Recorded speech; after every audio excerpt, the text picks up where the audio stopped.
What's up, everybody? We're here for another episode of the Throw Show. And we've got Sean Don. So, Sean, oh, wait, we're not even running this on Instagram. What the heck? This is lame.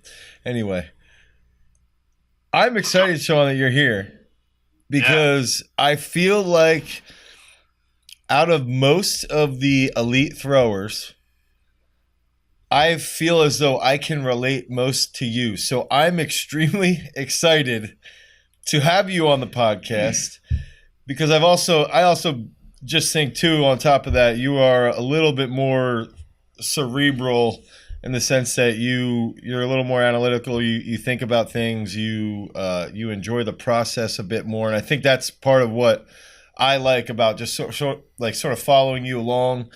And on top of that, I feel like, we've talked. I think the first time we talked was 2013, maybe. Something like that, yeah. So seeing you come from, over the last 6 years, just develop over time, and then where you're at just in the last 2 weeks, it's been fun for me as an outsider to mildly partake in, and mainly just through hanging out and talking with you. I've enjoyed watching you grow as an athlete. And just accomplish some serious stuff. And I think it's going to be good for people that are more in tune with the throwing world, and also who can recognize relative normalcy to be able to. I think that's the one thing with you is that you're able to relate to most people, and most people are able to relate to you. So which makes it more appealing to hear what you have to say. So I'm excited for you to be on the podcast and to be on the Throw Show. Yeah. Yeah, I'll add to that too. I always loved when D3 throwers, or at least with a background at the D3 level, are on, and especially, I don't know. Honestly, I don't know if there's anyone.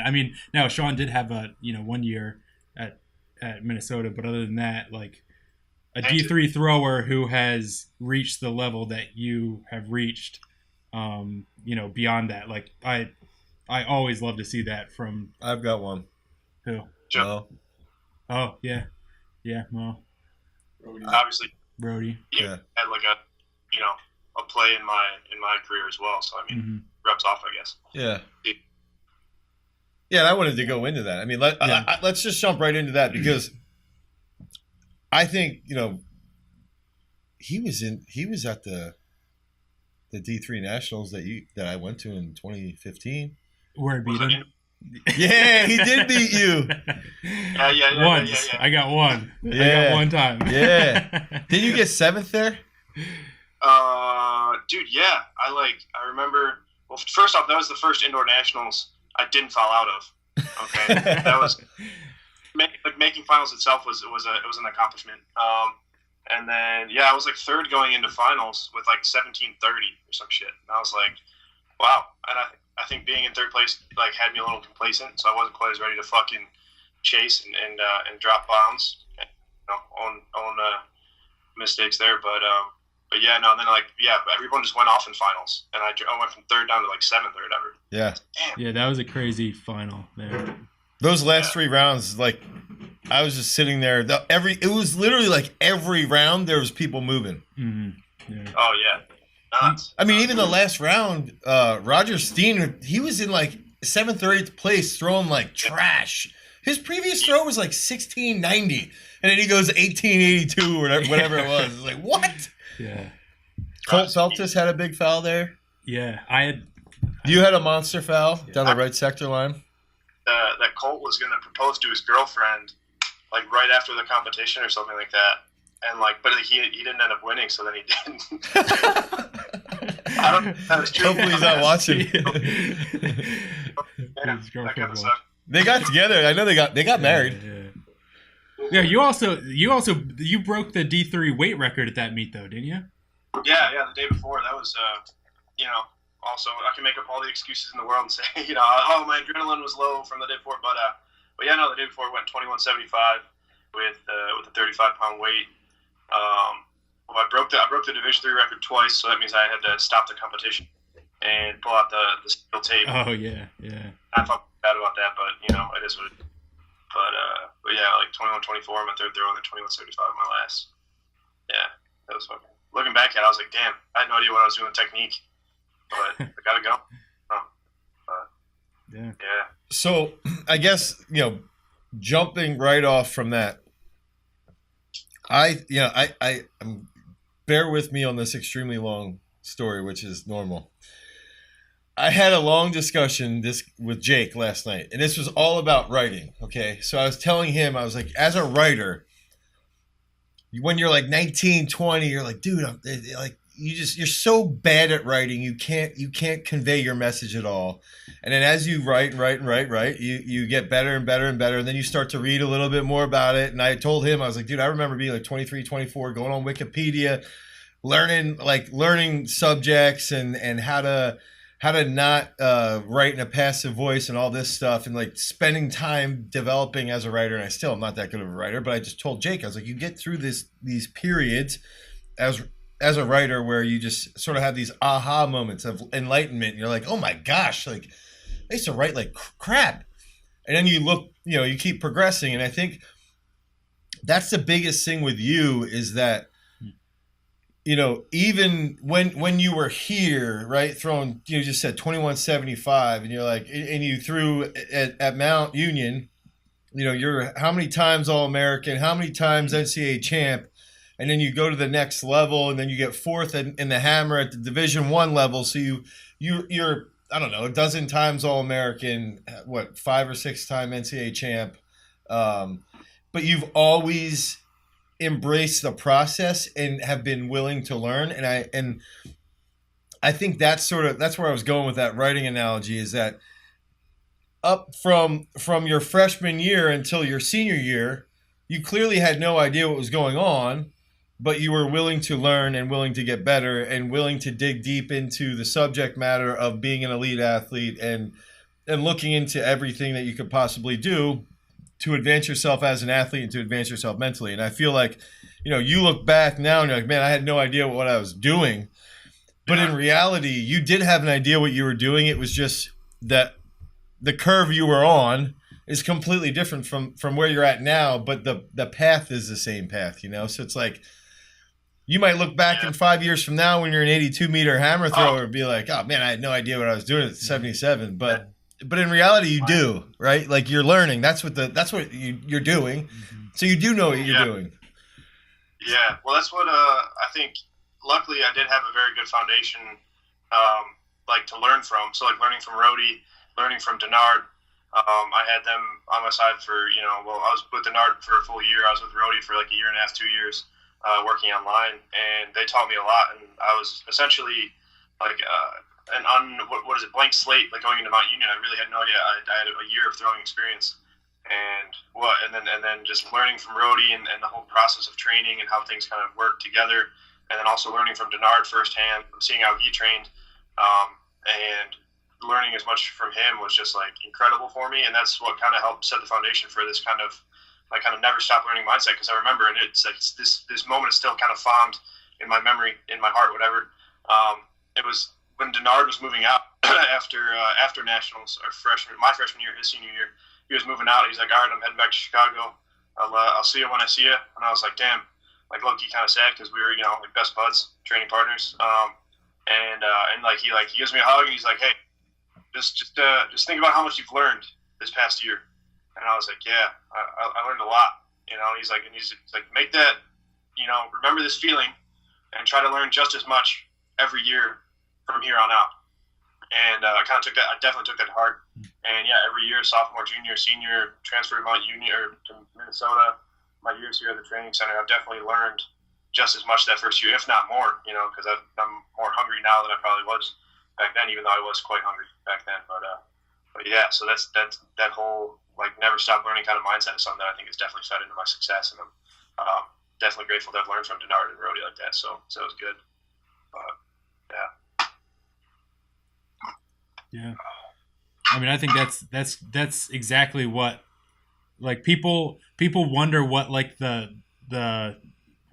silver bullet is, and I think that is it. Mm-hmm. That's that mindset. Like if you want to be good, if you want to be good, if you want to get better, like you have to have that mindset. There's no other way. Like, and I think that's the absolute biggest thing. For sure. Yeah, you gotta be constantly looking for not the next best thing, but something else that you can improve on, and you have to be able to, well, kind of like admit your shortcomings, because most people, their egos are so big they're afraid to admit that they're bad at anything. Mm-hmm. But even here at the training center, it's not just at the Division III or the Division I or NCAA or high school level.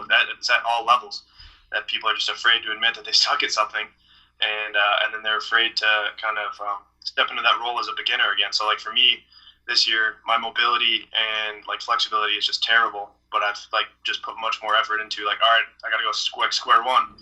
Let's do like a static hamstring stretch and then build up from there, and stuff like that. And I feel like people, that's what kind of limits their success, is they're just like so like stuck in their old, and they're afraid to change and be uncomfortable and stuff like that. And I don't know, I'm sure you guys experience that. With all the I don't even think that's necessarily from an athlete perspective. I don't think it's even has to be where like you suck at something. I think it's being open to understanding that there's always something that you can do better. And from a coaching perspective, there's always something that I can do better.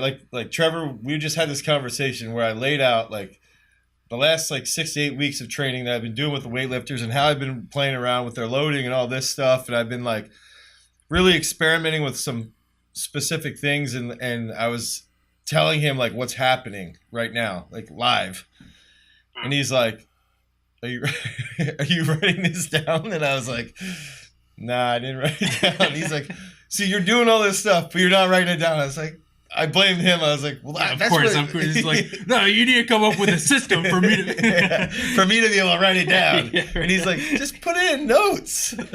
But that's the whole thing. Is it's like, okay, so what's going to make me better today, tomorrow than I am today? I'm going to write all this stuff down instead of memorizing it all. I'm going to actually contribute and put it into a digital format or whatever. And that's the whole thing. Is it's like there's every single day, like. You could be the best shot putter in the world. You could be the best hammer thrower in the world, but there's always something you can do to make yourself better. And it doesn't necessarily mean to be physical. It doesn't need to be, mental. It could be anything. It could be, a ritualistic thing. Anything that you can think of that you can make yourself a little more organized or a little more systematic, so that there is a distinct process, which will make it less stressful for you, which will make it easier for you to compete. And that's why I think the overriding lesson in life becomes, Oh yeah, well there's like, it's the whole like what's that company on it? Yeah. Human optimization. Yeah, human optimization. And it's that, I really take that to heart. And like literally, like you talked about, it doesn't have to be physical or anything like that, but like there's so many different things that you can do to help like your training outside of training itself. And that's one thing that like I definitely I'm more on the fringe now because I am at the elite level, and there's so many things that I have nailed down pat, like all the basics, like eating, hydrating, sleeping, just training in general, warming up, cooling down. Now I'm like looking at other stuff like meditation, journaling, like cold showers, literally different types of diets and different supplements and multivitamins, and looking at all like the little things that kind of feed into like I said, total human optimization. And that's when like I said, people I feel like just really they don't enjoy that process that much. Yeah. And I don't know. So I wanted to go back to the beginning now. Tell us when you first started throwing. Tell us, walk us through your first year of college, and then walk us through, your collegiate career, and then where we're at right now, because that's what I want to just sort of lay out for people where you were as a thrower out of high school, then where you were in the your first couple D3 years. I'm going to call you out for one thing because I'm trying to set you up for this. And, okay. And then I know what you're going to bring. Up even better. Wait, what? You're going to set me up, but I'm going to set it up to make it work for me if I think I know what it is, if I'm right. I probably told you in Grand Valley. Damn it. Yeah, okay. But yeah, no, so actually the story of how I got started throwing is one of my favorite ones to tell people. So I guess I threw it in middle school. I threw discus, but I wasn't any good. I threw like 90 to 100 feet or something like that. So like I don't know, at least in Ohio and in my district, whatever, like that was not any good. And I actually when I was in middle school, the shot put coach, we had a discus coach and a shot put coach. Like it was my 7th grade science teacher and my shop teacher, and my 7th grade science teacher, he's like, Sean, yeah, like it was the first week of outdoor track, whatever, and we're throwing shot and disc. He's like, yeah, Sean, I don't think you're cut out to be a shot putter, so just go throw discus and do that. So I was like, all right. At that time, I didn't really enjoy shot put, but fast forward, was it like 10 years, and I'm a Division III shot put champion. Yeah. I always thought that was cool. But Trevor. Yeah, I started throwing like when I was in high school. I wasn't very athletic. I know this is what Dane wants to harp on. I wasn't very athletic growing. Okay, so hear me out. I didn't play any travel ball or anything like that. Like growing up, so I played like rec league, basketball, baseball. Then freshman year of high school, I made the freshman baseball team. Played catcher. I would split time, so I wasn't even like definitively good. I was just good enough, I guess. And then didn't make the team my sophomore year. Didn't make JV, and then what else? Wrestled my junior year. I wrestled 171-pound weight class. I was 500% JV level. All right. Once again, mediocrity. Okay. He's loving this. He's loving this right now. The whole kicker to this is that I was in marching band for my first 3 years of high school. So that was like my main extracurricular activity was marching band. So I was a band nerd. Hang on, what instrument? Because I was in marching band for all 4 years of high school. Yeah, I played tuba in marching band, but then I also played trumpet in addition to tuba in the concert band. Sousaphone, yeah. Wait, some unknown facts. John Philip Sousa, who invented the sousaphone, died in Reading. Wow. Yeah. 15 minutes from here. But moving on. So I was a band nerd. I was like a decent JV wrestler, and that off season of my junior year of high school, I got into I was doing the wrestling off season conditioning thing because I thought it was really cool and I wanted to wrestle the next year. And then we got into like really heavy lifting, like powerlifting, deadlifting. Like the first time I ever deadlifted was my junior year, I think, and it was the first time I deadlifted significantly, and I just fell in love with it. And I was like, I don't know, this is like kind of what I want to do. Like I enjoy lifting, and I figured out that like strength and conditioning coaches were a thing. I had no idea. I didn't know that was a legitimate profession. So I looked into it and I was like, all right, well, if I want to go to school for this, if I want to do this when I'm a grown up, like I should go do like an internship, see if I like it. So the summer after my junior year, I joined a powerlifting gym as an intern, and it was by far, once again, just dumbest powerlifting into. But I learned a lot of how not to do things. You know, everything provides a lesson, whether it's what to do or what not to do. But so I went there, and they were like, "Oh, you should just forget about wrestling, just do powerlifting and like strongman competitions." And I was like, "Whatever, sure." They're like, "All right, well, if you're gonna do that, you got to bulk up." So they told me to eat a pound of pasta a day, a pound of meat a day, and a gallon of chocolate milk a day. And I did that for like 3 months over the summer. And I think like after 2 weeks, I cut the chocolate milk back to a half a gallon because I gained like legitimately 30 pounds in 2 weeks. I'm not even shitting you. and yeah, I ended up walking into the first day of senior year of high school weighing 240 pounds. So 171 in the winter, 240 in the fall. Mega bulk. I hit puberty at the time. I was a late. Okay, so this is just the preamble to the actual story itself. So like I got big and strong. My high school football coach tried to recruit me. He was like, come out, play football. You could probably get like some MAC offers, perhaps. Like I was 6'1", 240. You know, I might have done something if I had the aggressiveness, which I did at that point from wrestling. Meanwhile, I was like a really shy kid. You know, I played football as a kid. I hated it. But yeah. So then I think like winter rolls around, and social studies teacher, the head track coach for my high school, and he's like, Sean, you're gonna come through for me this year. And I was like, I don't know, but my head high school Coach Luck was his name. He was very like charismatic, like very passionate guy about track and field. I talk to him to this day. He's very supportive of me. And he's like, "You're gonna come throw for me." And I was like, "I don't know, maybe I'm really into this lifting thing." He's like, "Well, we'll see." And then like after a while, there was this girl that I wanted to impress. You know, this girl I had a crush on, and I wanted to take her out on dates. You know, do high school dating things. You know that you do. And so there's this girl I wanted to impress. So your mom was driving you guys to the movies. What's up? Your mom was driving you guys to the movies. Yeah, that's right. But yeah, so there's this girl I wanted to impress, and her boyfriend at the time went to a rival high school, and he threw as well. He threw shot and hit. So like I was like, damn, and like like the male ego is a hell of a thing, and I was like, damn, if I throw farther than him, she's gonna like me more than him. So I was, you know what? I was like, all right, I'll come throw for you. We'll see what happens. And the best part about this whole story is that so I went on throwing my senior year. I ended up throwing 53-10 or 53-8 in shot, and like 158 in discus after 1 year of high school throwing experience. And I made the state meet in shot put, fouled out there. I had a good history of that because I didn't know how to stay in the ring. And the best part is I ended up getting the girl. Nice. All right. That's all that matters. Yeah. Not saving your throws at states. Yeah. Getting the girl. So everybody watching.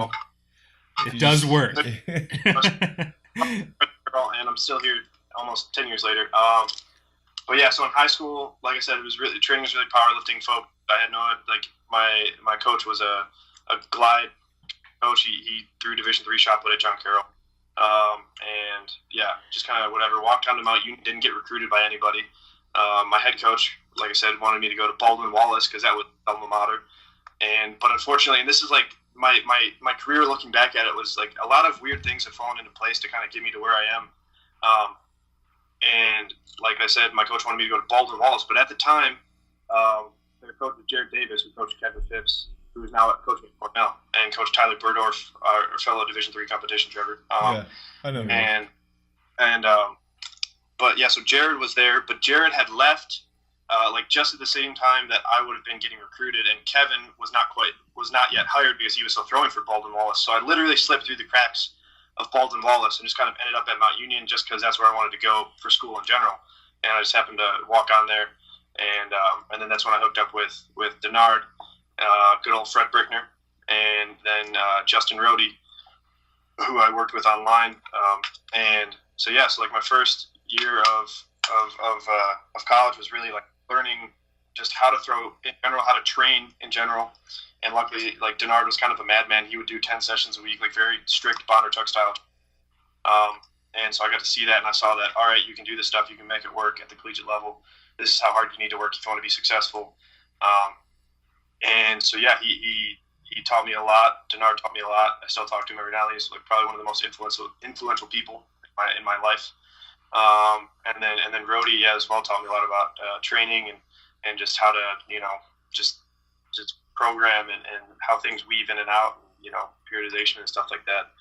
And so freshman year about Union, I was took fifth as in shot put, like 17:31 was my PR. So I went from 53, 54 in high school to 56 in college after, like I said, 9-10 months of training. So it was pretty cool. Sophomore year kind of sucked. I got really fat, got really injured because I thought mass moves mass. I thought it was a shot put. I thought I needed to be 300 pounds when I don't have the frame for that. I was like a really, really soft 280, like just the fattest, softest 280. Like I didn't even have that, like, people look big and like jacked at 280. That wasn't me. No, I had a fucking tire around my stomach. It was great. And so fouled out at indoors there. Made outdoors in Hammer, and I threw 59.70 and took fifth as a sophomore in the Hammer. And I was like, okay, that went better than I expected. Especially that was when me and Rohde kind of split because I thought I was just getting injured. I think it was at this point that me and Dane first interacted. I called you, and I was asking questions about like injuries and Bondarchuk training and stuff like that. And that's when I first, I think, reached out to you. What's weird is that at that time, Kevin Phipps had contacted me asking me if I had a job, and I was talking with Dan Maroney at that time, Hmm. who found me from an old blog I wrote about Bunderchuck. Yeah. So I was talking with this guy, Dan, who's a D3 football player. Kevin Phipps had called me. He had interviewed for a job at Lehigh. He doesn't take the job at Lehigh. I was going to hire Phipps, and then he just went back to Ohio and took the job at Baldwin Wallace. Yeah. So it's like a really weird, I mean, it's throwing. It's such a small community, so.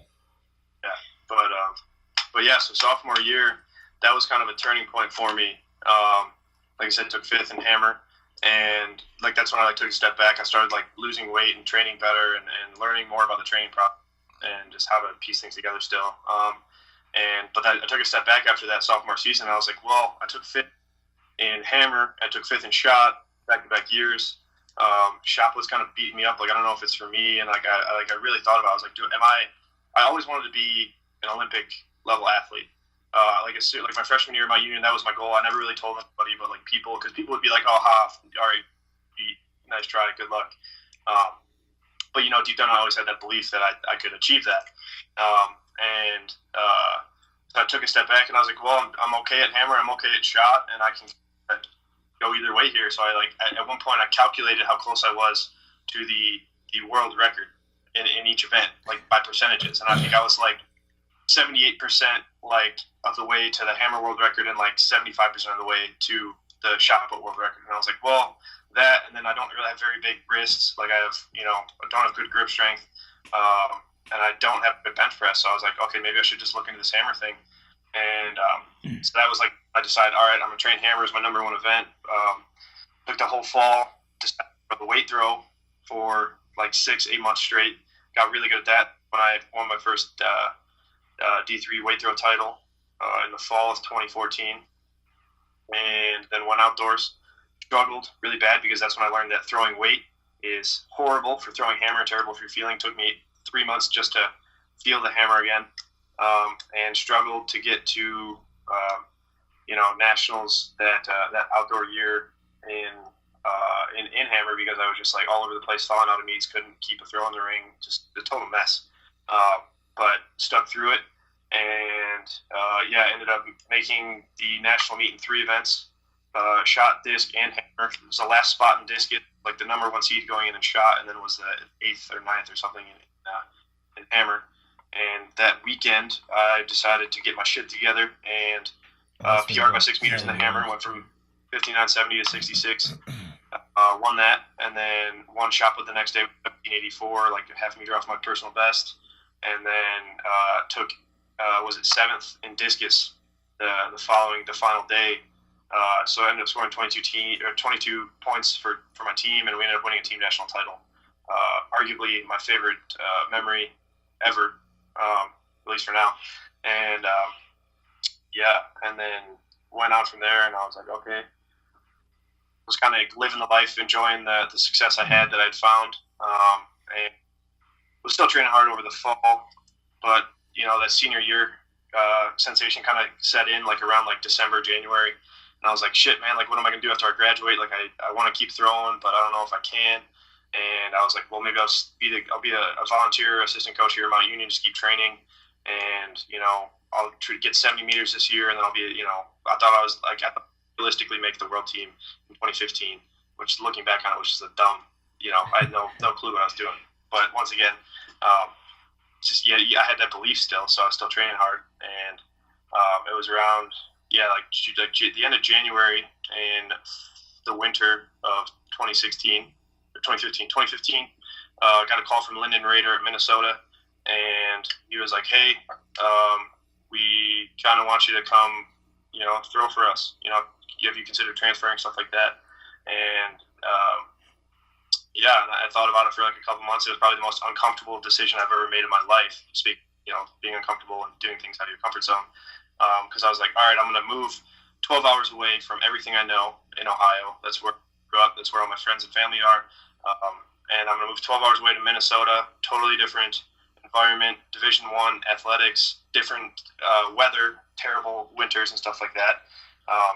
And I was like, shit, like, I don't know if this is going to be the thing to do. But I was, once again, speaking with Rhodey and Denard, I was like, I gotta chase my dream and see what happens, you know. And if I, as long as I put all my effort into it and give it everything I got, I know it'll work out for the best. And that's kind of been my attitude ever since. And so, yeah, I decided to transfer like February and told my teammates, and they were super pissed because they were like, damn, we're not going to be able to repeat as a team. Had lost about like half my friends. Because they thought I was fake for transferring. But the other half of my friends were like, "Yo, dude, like, you're doing the right thing. Clearly, there's nothing, you know, else for you to accomplish in Division III. Like, you've already won national titles, you won a team title, you set division records, stuff like that." So that was a tough moment, like socially, because I was like, "Damn, half my friends don't like me anymore. Half my friends are still all about it." But either way, I was still set on being the best thrower I could be. Transferred to Minnesota. Trained my balls off for 15 months. It was like August of 2015 to through the trials of the following year, and this is where I got introduced to triphasic training, Cal Dietz. Started working with Lyndon on technique and hammer programming, stuff like that. And yeah, that was life changing. Like I said, trained my absolute balls off. I think that's still the hardest training I've probably ever done. Not necessarily the smartest, but definitely the hardest, and I saw the most gains. Went from 66 to 74, focusing just on the hammer and weight, and went from 2175 to 2305. And yeah, took 4th at NCAAs, took 9th at the trials. First year post-collegiate, working with Sean Denard via the internet. Still doing Cal Dietz triphasic training, stuff like that. Was consistent around 70, 74. Was much more consistent in the previous year. Through some finagling and ass kissing, I got myself into the Olympic Training Center in the fall of 2017 after taking 3rd at USA's in the hammer and missing out on the world team. But yeah, still got in here, and then so I've been here since fall of 2017, and yeah, it's been life changing. It's really cool to look back and see like how much shit I've gone through and how much shit I had to put up with just to keep chasing my dream, but I'm still here and things are working out, so I mean, I really can't complain. So yeah, long drawn out story, but yeah. I think I know it's long and drawn out, but my goal for outside of me about to troll you was that I really think like that process and just understanding, one, the belief is almost as important as the methodology. Like the belief of who you are and what you can become and what you're capable of, and believing like deep down inside, I can do this, is the absolute most important part. Because if you are slightly having any doubt and you don't know what that goal is going to be, and you stated the goal, you know, already, and you're still on that path, you're still on that process. So it's like understanding what that goal is and how you know, it's a constant learning process, it's a constant experimental process, it's constantly getting hammered with all these different stressors that are just life, they're not even just training either. And then recognizing like it doesn't matter, because I believe that I can eventually accomplish this, and it's going to take time, it's going to take effort, it's going to take me learning and being progressive, because you're not 6'5", you're not 95% fast twitch, you're not, you know, somebody like Dylan Dylan Armstrong, who's so gifted. That's what makes that process, I think, even more powerful. And but it always comes back to just the belief and knowing you're capable of that, you know. And I think that's something that I think, especially high school kids that are watching or listening, is that's got to be the most important part. Is like, look, you can't listen to anybody else. You can't listen to, obviously you gotta like communicate and stuff with your parents and your relationships and your friends and all that stuff. But at the end of the day, if this is something you want to do, be an elite thrower, like that's what it takes right there. That exactly what you just said to a T, and everybody's got to see that. Well, yeah, that's what, you know, like you said, it's all about the belief. And I have this little like poster thing of Muhammad Ali hung up on my wall now, and it says like the quote is like, I believed I was the best, or I said I was the best before I ever believed that I was, and that's kind of, I guess, how I would explain or how I would categorize my kind of belief was like I had no idea that I actually had the potential to be like an Olympic level elite thrower. At least when I started out, I had no idea that I actually had the potential, but I definitely believed that I could. And but the second thing to that is obviously I had the process to follow it up, because a lot of people will say, "Oh, I want to be an Olympic athlete. I want to make the Olympics. I want to do this. I want to throw 70 meters. I want to throw 80 meters. I want to throw 20 meters in shot put." They'll talk big, but then they don't follow it up and they don't make the sacrifices. And that's one thing that I think, like you said, I think like my story kind of highlights is that if you do believe and then you put in the work, and things can work out in your favor. But still, to this day, I feel like the farther I go, the more I progress, the more almost unrealistic that my own story is. Because like a year ago, 2 years ago, I thought anybody could do this. Anybody could go from a marching band geek to a 70-meter hammer thrower. But the more that I do it, I'm like, okay, now this is where you want to troll me and say that I'm a better athlete than I actually think I am. Yeah, but here's my thing. I think you are 100% a better athlete than what you put off. But here's the other thing. You're around some of the best athletes in the U.S. and they aren't doing half of the shit that you're doing. And that's the biggest, dude, that's the biggest thing right there, is that's where for me it's like, how the fuck are they around you? And this shit pisses me off. You've got some of the freakiest people on the planet. And if they did 90% of what you're doing, the world record would be 2350 in the shot. The discus world record could be broken if they did what you did all the time. But these guys are so arrogant. They refuse to not party all the time. They refuse to learn about mobility, learn about nutrition, learn about every little nuance of technique, learn about mental prep, learn about, studying Wim Hof method, learn about nutrition stuff. They're too busy being dipshits, playing video games or whatever. Yeah, they're still good guys. They're good guys. But at the end of the day, what matters is taking your potential. And so, yes, you're a much better athlete than you might put off, but you do so much stuff. And that's why I think you might even recognize now where you're like, well, I can't believe I got here, because what happens is you're there now and you're like, man, these guys aren't even doing what I'm doing. It's that hard. Like, doing what you do every single day is that difficult to hold yourself accountable. So it's a lot easier to get to that level that you're at right now when you are a freak, because you don't have to do that stuff, because that's the hard stuff.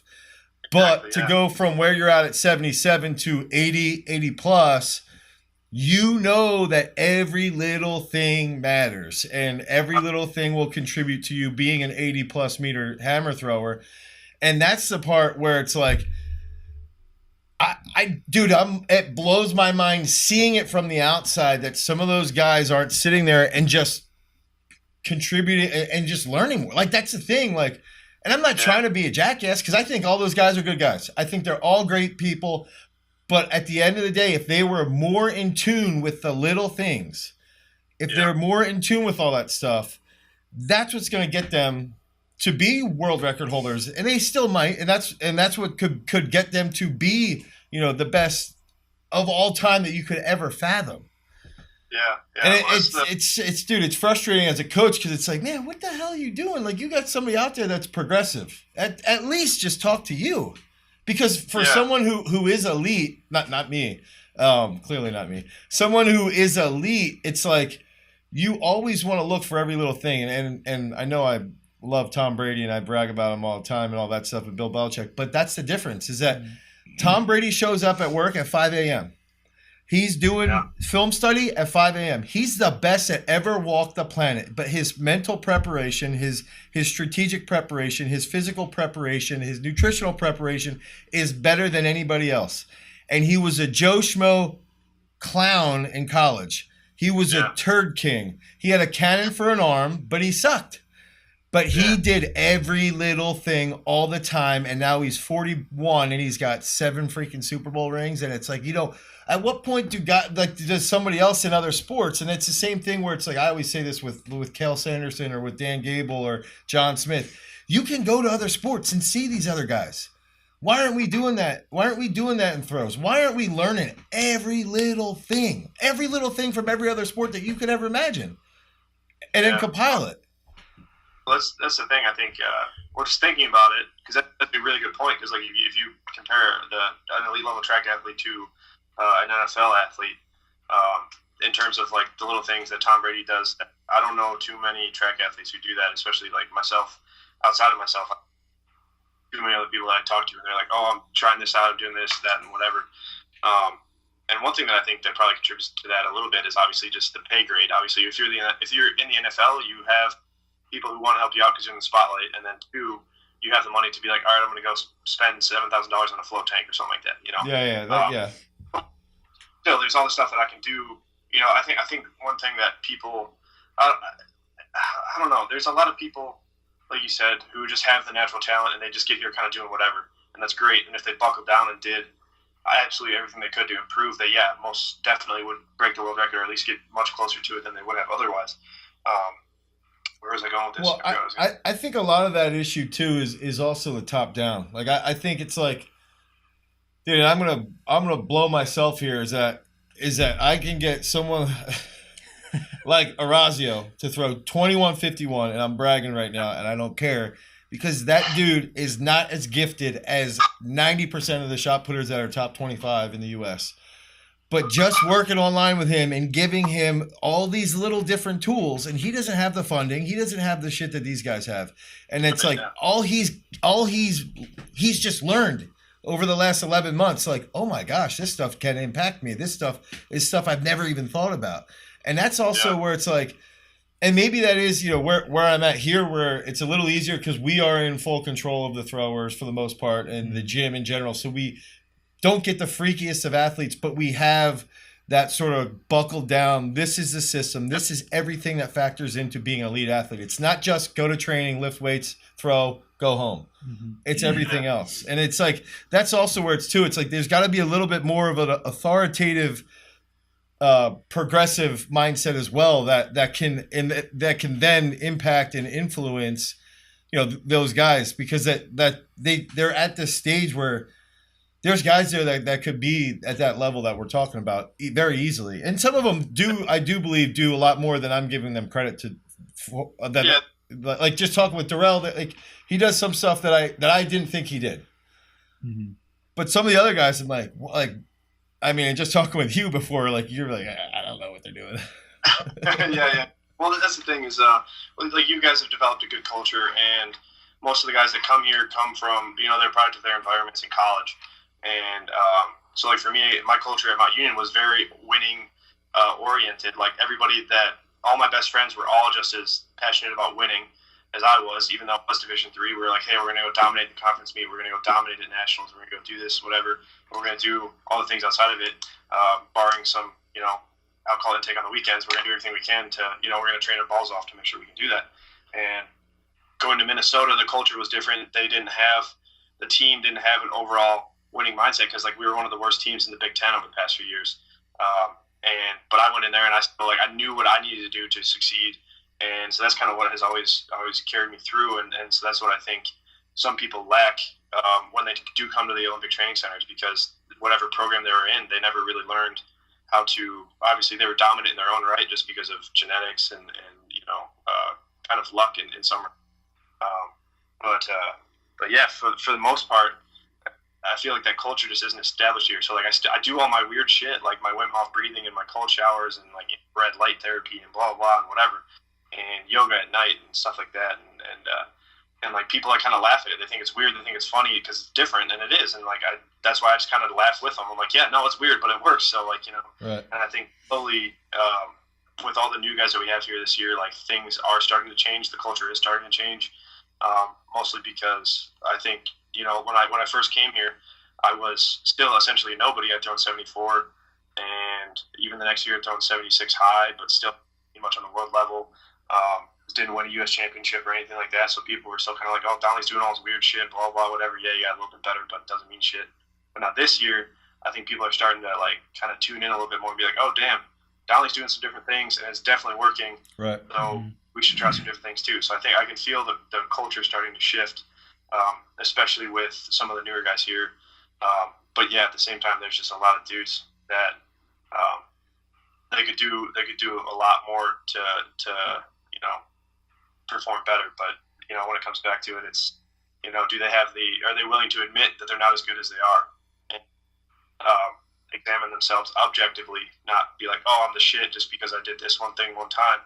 But it's more of like I have more of like a what have you done for me lately kind of mindset. So like I think like I'm only good at my last meet, I'm only as good as. That's where I think too, and I think I forget who we talked. Maybe this was with Legend, but I think that this is like that blue collar type mentality of like you guys and Trevor, not like that D3 mentality was always, and even when I was at Penn State, I always felt that from D3 guys, it was like they're clawing because they wanted to beat the D1 guys, and even like Cam says that a lot, where he's like, dude, I want to be the best Penn State thrower, even though I throw for Penn State Harrisburg, I want to be the best Penn State discus thrower. Yeah, and that's like stuff that's the attitude, and that's the difference, and it's where it's tough for somebody who is already the best. It's very hard for them to grasp that, but that's why you do see someone in other sports. Like if bringing back up Cale Sanderson, it's having that mentality all the time when you are physically gifted, and you just know every little thing adds up, and it just builds and builds and builds, and that's why those guys, a guy like him, can be can win the Olympics and not have a point scored on him because he's just that much more gifted physically and mentally. He's got your mindset and the body of Krauser. Now all of a sudden you've got a freak of nature that's just unbeatable, literally unbeatable. And that's where it's like that blue collar chip on their shoulder. I've got something to prove. I want to be the best. And it can start with kids in high school like you, where it's like, you know what, man, like maybe this is what I want to do. I want to get a girl. Yeah. And that's just that carrot goes from a girl to I want to win a national, or I want to be an All-American. Then the carrot goes to I want to be a national champ. Then the carrot goes to I want to be an NCAA record holder. Then I want to be a D1 All-American. Then it's I want to be in the world team. And then and what's cool is I think the fact that you didn't make it in 2017 probably is going to be the best thing for you over the next 5 years or the next 2.5, 3 years, because that's just like, oh man, now I got to wait till 2019. And then it's like what you're doing now is going to set you up for next year. And it's just this snowball effect. And that's what's so cool for me to see it is it's like, and talking with you pretty regularly over the last 3 or 4 years, it's so fun because it's like it's playing out. It's playing out and it's so neat to see. I did want to ask some serious questions, but before I'm done tooting your horn even further, it's just fun. It's fun from the outside because it's like it makes me feel like there's hope to change, to change the whole throwing feeling. And I think like one of the biggest things people miss lots of times is you look at qualities of a person and qualities of an athlete, and it's like everyone wants to point out, oh, they're big, oh, they're explosive, oh, they're athletic. They can get away with it. But it's really you got to add. They know how to prepare. They know how to give attention to details, and really those two things are way more or just as important as the physical attributes. And that's what especially young athletes, I think, and anyone young listening or in college or anyone needs to realize that those preparatory attributes are just as important and are going to make you really the only way you can succeed without those, being 6'5", having a 400-pound bench press when you're in high school, Those little things, those are the same reason why I want Sean to work for Throws University. Full circle. Yeah, no, for sure. I definitely agree. It's the whole going back to the whole chip on the shoulder mentality. That's one thing that Denard really drove into me that one year that he did coach me online. He was like, hey, like, because things will just add up. Things are like not getting sponsorships, not getting grants, or not getting funding or stuff like that would like add up, and you'd be like, hey, like just I'd be kind of pissed off. I'd text and be like, damn it, they didn't give me this. This didn't happen for me. Blah blah, whatever. This fell through. And he was like, good. Like use that to fuel you. Like always have that chip on your shoulder. Like always have that no matter what, because that's kind of your driving force, your driving mentality. And so I've really taken that to heart. And like you said, not making that world team in 2017. In hindsight, at the time I was so pissed, dude. I was like depressed. I went on like a week bender of just like pure sadness, like eating pizza, drinking beer, just like the exact opposite of what Nat was doing. But I was super, super sad about that at the time. Really pissed off, especially the way that it happened, having taken third and being ranked like 32nd or 33rd in the world. I was like really at U.S. like championships is a meaning thing, and I argued with Duffy Mahoney, that sports performance. I argued with his secretary. I argued with some fucking lawyer guy. And I know, like it clearly says you should take, whatever, bunch of bullshit backstory, but yeah, hindsight, I was like right now, I think that was, like you said, one of the best things that could have happened to me, because that made me so much more hungry. And I think if I would have made that team, perhaps I would have been a little bit more complacent over the past year and something like that. So, but now I know I didn't make the team, and now I'm at this point now where I hit the world standard. I'm more or less on the team, knock on wood. And then, hopefully I can crack the Olympic standard for Tokyo next competition in a few weeks here, 7750. So we'll see. But yeah, it's been a wild ride. All the little stuff that feeds into success is cool to see, especially as I continue to do more crazy shit, like throw far and make teams and hopefully set records and win medals. Crazy to see how all that little shit pays off, and it is cool. So Sean, for your meet preps, like when you're getting into a comp, do you have any crazy rituals? Do you have any, or just unique rituals specific to you where, do you have a mantra? Do you get into La La Land? What do you walk us through? Like you're an hour out from a comp. Walk us from an hour out all the way until you're about to throw. Oh man, all right, an hour out. Okay. Let's see. For me, my warm-up starts about an hour out. I'm very like you said, detail oriented, and I do the same warm-up at training every day. I do the same warm-up for competitions, at least when I can. I try to do everything. Got music in if I can. It's really lighthearted, like good vibes. Nothing like more chill, relaxed stuff. Just loose. If you see me at meets, I'll kind of be like dancing, even though I don't have good dance skills. I just kind of bounce around and have fun, feel the rhythm. Listen to music. Let's see what else. Most recently, I've just started reading before competition and journaling. So as I'm heading to a competition, like as I'm on the van or whatever, headed over from the hotel, I'll just journal like a page in my book, just like what I'm feeling, how things, whatever's on my mind, stuff like that. And most of the time it comes back to, at least over the past month, my mindset has changed a lot, and it's come back to more of just being like trusting everything.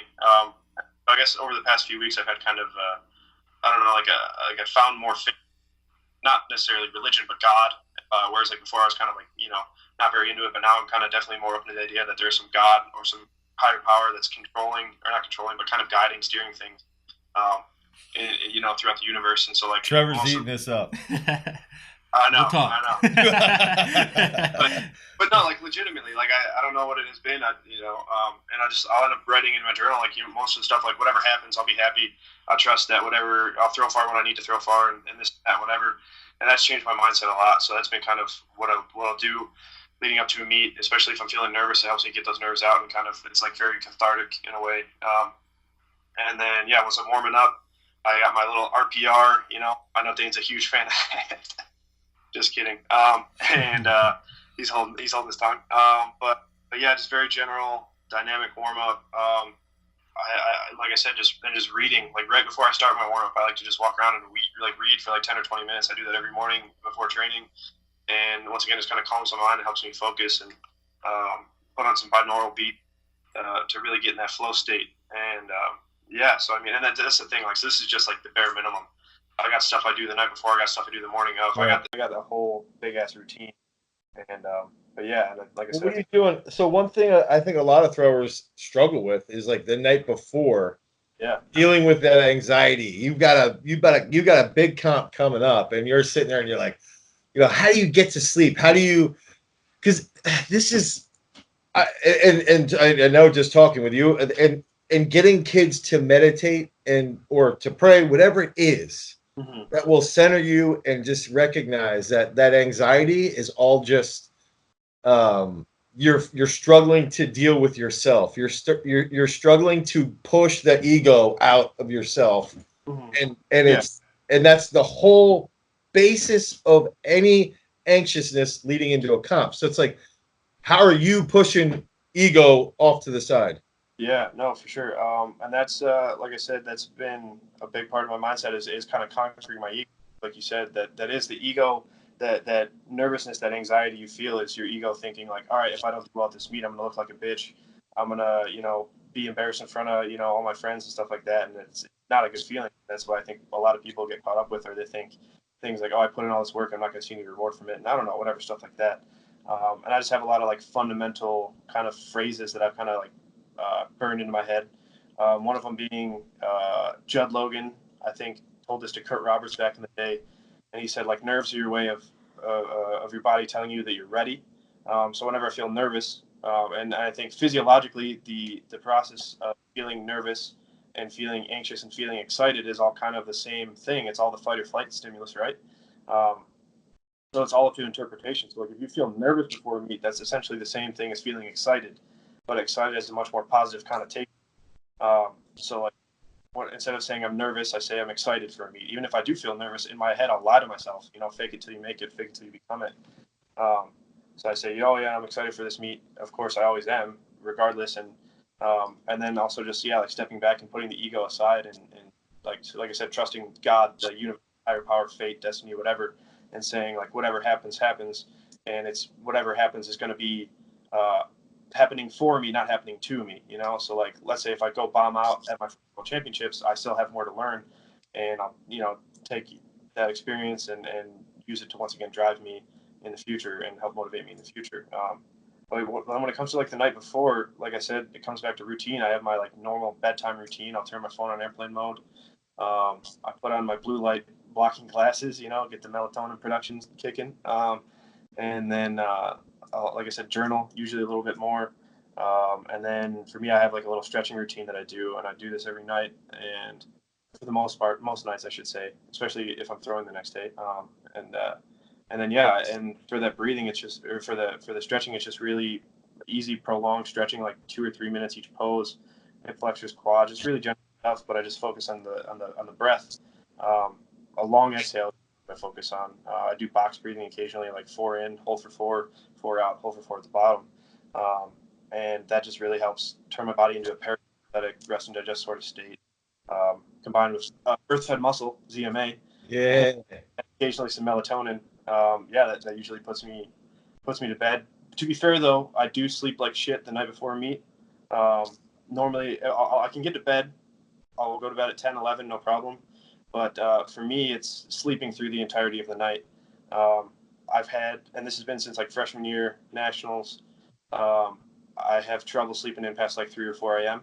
But I've come to learn that that's if I do sleep in, that's usually not a good sign because that means my body still has to recover for the most part. If I wake up at 3 or 4 a.m. and I'm like ready to go, like I'll wake up to go to the bathroom and I'm like, fuck, like let's do this. Like that's how I know I'm ready to go. My fight or flight, sympathetic nervous system is like kicking, ready to go throw far. So I've just done a lot of research and experimentation and just finding out obviously what works for me. And like I said, if I like these past 2 meets that I competed in, I averaged 3 or 4 hours of sleep each night for like the 4 nights leading up to it. And that's just because I don't know. I was just so excited, and my body I knew was ready. And obviously, I didn't need as much of the deep or the REM sleep or anything like that to recover because my body was already in good shape. So that's kind of how I think about it. But that's just me. You might have also achieved REM sleep earlier on, and once it was achieved, it's wake up. You probably still got it. Yeah, of course. I mean, I still got some sleep. I'm just saying as much as usual. But Yeah. that's just me. I don't know. I don't know too many other people that. And it's always been like this too. Like I said, every big meet, especially when I went to Minnesota, every meet I went to that outdoor season, like every big Division I meet, I was like super nervous and excited for. And the first meet that I actually slept in was the Olympic trials, and I was like, "Fuck!" This is good, but it was fun. It was good learning experience. So yeah. I got one more question, but before we go into the. Okay. Okay, so you hit a monster PR. This is what I wanted to ask you.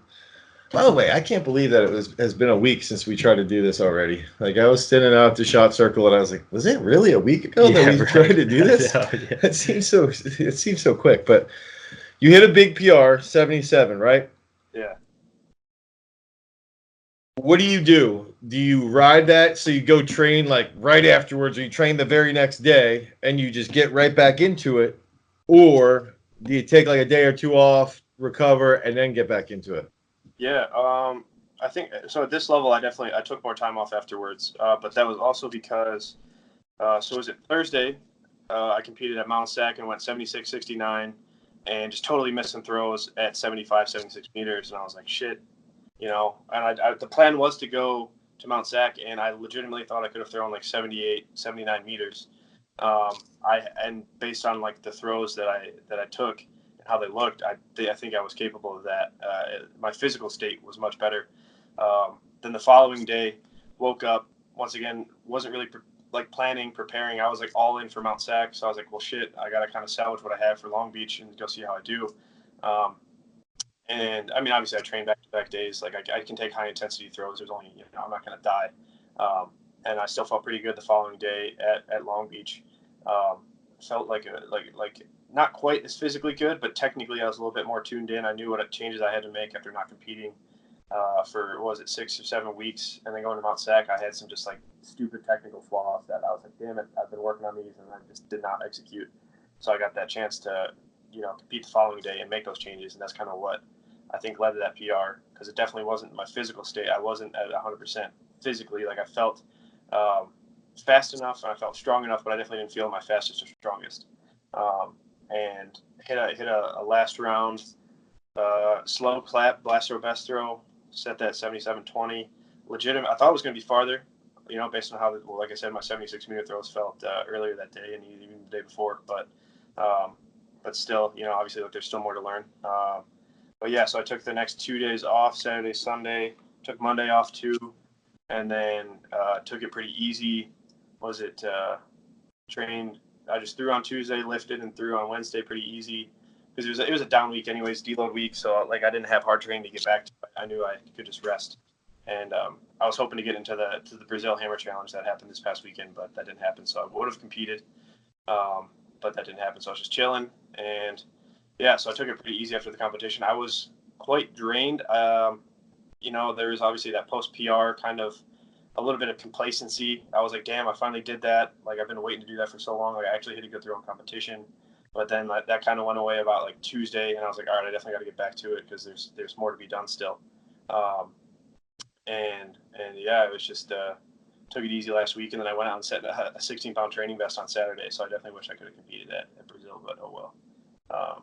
It's good news for the future though. So yeah, definitely took it easy after the meet. But that's just me. I think at this level, when you're at the elite level, like when I was a high schooler, even when I was at Mount Union, I could take all the hard throws I wanted, but I wasn't efficient enough to actually tax my body a whole lot. Now at this level, things are so finely tuned that when I do take a max effort throw and I actually hit one, it's a huge neuromuscular load, and then also just like mental, emotional fatigue is there too. So definitely, I think I definitely take more rest after a big meet like that. But that's just me though. So. One thing I wanted to ask you is, especially with that, like I saw you set that 16-pound training best. Yeah. Like how does your practice usually compare to your competition? Like either the week of or just around when you're PRing in competition. What do your practice throws look like? Yeah. And how does your mentality differ, if it does differ, or just how you approach training versus competition as well? Yeah. So for the most part, I'd say, and thankfully, this is like I said, this is one of those weird things that like I noticed, and I'm like, I think that benefit me is like, so growing up, I was like really shy, socially awkward, um, like just the social anxiety through the roof. But over the years, I've learned how to kind of like tame that. But I still like when I compete and I get in front of a bunch of people, like like people get nervous for public speaking and stuff like that. I kind of get nervous the same way for meets. So I get like a really cool beneficial fight or flight response just from being in front of people and throwing. So like even if I'm out of practice, I'm by myself, and then a group of people touring the Olympic Training Center come through, like I get nervous a little bit and I automatically throw farther, which is pretty cool. But so like within training, I usually get like 2 to 3 meters in competition. So like leading past meet, like I was throwing like on most days consistently 73, 74 meters. There was one day, I think like 3 or 4 days before, where I went like 75, 50, which was training best at the time. Last year, my training best was 74, 75. And went like 77 in comp. So yeah, so I get like 2 to 3 meters in competition. But for the most part in training, I'm doing a lot of easy throws, rhythm throws, just feeling the ball. And only occasionally, maybe I'd say like 10 to 20% of the time will I take like higher intensity, full effort throws. But that's one thing that's changed a lot over the past 2 years. Whereas when I was at Minnesota and at Mount Union, it was like every day was a slam session, just trying to throw as hard as I can, just because that's what I thought. That's how it had to be done. But yeah, so just this past weekend I was at 77 in training off of 4 throws. So I was like, oh shit, like, yeah. So I'm really excited for Tucson. Keep grooving things in. After that, I'm headed to Europe for a few meets, and hopefully I can go smack around some international competition and make a name for the U.S. hammer throwers. So. Heck yeah, that's sweet. Yeah, I'm pumped. All right, so we're gonna go into the red hot minute. Hell yeah. All right. Should I start it off? Yeah, do you have any? Yeah, do you have any? You're so lame. I knew you were gonna be that one that asked the first question. I always ask this question. All right, let's go. All right, I'll go first. All right. I always ask this. Ohio, Minnesota, or California? Oh man. I'm gonna have to go California. I don't know why people live in the Midwest anymore. All right. But I've gotten soft, but I definitely appreciate California the most. All right. All right. So we're taking the hammer out of this. Going back to your other 2 events. Yes. Which one do you like better, the shot put or the discus? Dude, 100% shot put. I don't have to wait for discus. All right. Good. And then let's go. Would you rather throw 80 meters or Olympic medal? Tough one. I would probably go Olympic medal because I mean it's still going to be like 78, 79 meters, but yeah, Olympic medal because that's glory. Lance Deal will be remembered forever as the Olympic silver. Yeah. If you would have chosen that, I'd be pissed. All right, I got Minneapolis or St. Paul. Minneapolis because like St. Paul is, I don't know. St. Paul's I feel like a knockoff, like a little brother. Crack fries or cheeseburger. You get to pick one, and if whatever you pick, you will never have the other one the rest of your life. Man, what kind of cheeseburger though? Like the cheeseburger from Hopcats? Yeah, how about a double bacon cheeseburger? Damn. I'd probably go cheeseburger. And that kind of saddens me because I'm Irish, so I love potatoes and French fries. But I like the red meat, but that's me. D3 or D1, what's better? Dude, I mean, I really enjoyed the competition in D1, but like I really enjoyed the team camaraderie.